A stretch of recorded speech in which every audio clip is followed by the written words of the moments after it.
Matthew 24, Part 3. This generation shall not pass. Let's wrap up this chapter as we define certain key verses and tie them into its proper context and timeline from a historicist standpoint.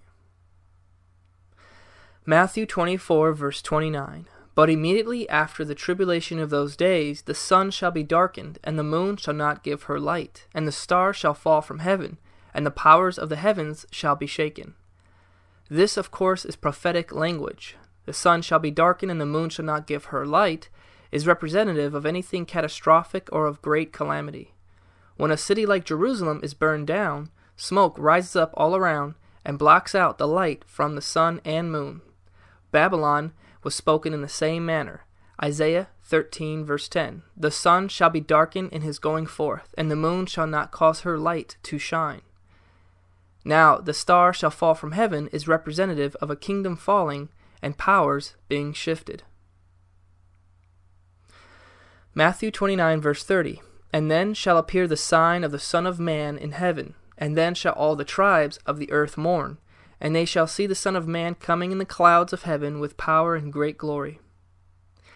The judgment of Jerusalem was a sign of Yeshua coming from the clouds. This was the manifestation of Christ's power and glory. All that he prophesied came to pass, thus proving that he's truly the Son of God, the Messiah. His power manifested through the Roman army, just as Yahweh's power manifested through Nebuchadnezzar and the Babylonian Empire. 2 Chronicles 36, verse 16 through 17. But they mocked the messengers of God, and despised his words, and misused his prophets, until the wrath of the Lord arose against his people. Verse 17. Therefore he brought upon them the king of the Chaldees, that's Nebuchadnezzar, who slew their young men with the sword in the house of their sanctuary.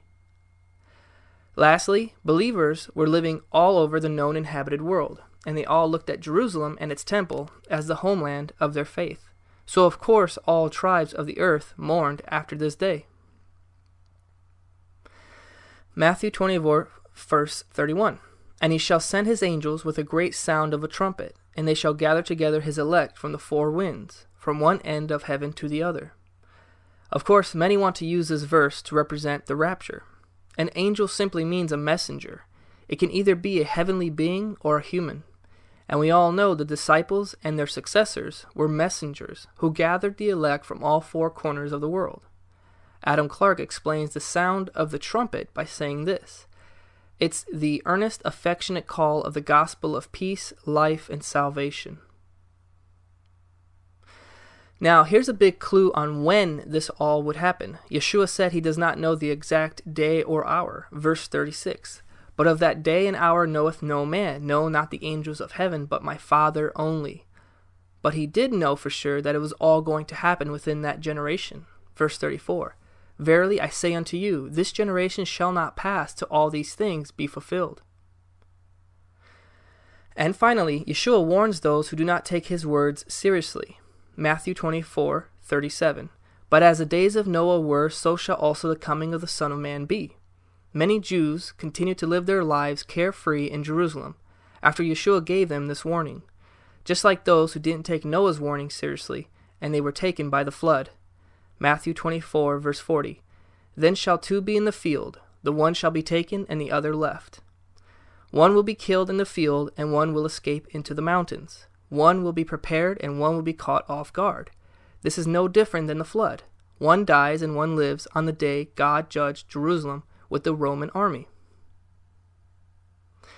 This wraps up the chapter of the Olivet Discourse in Matthew 24 from a historicist perspective.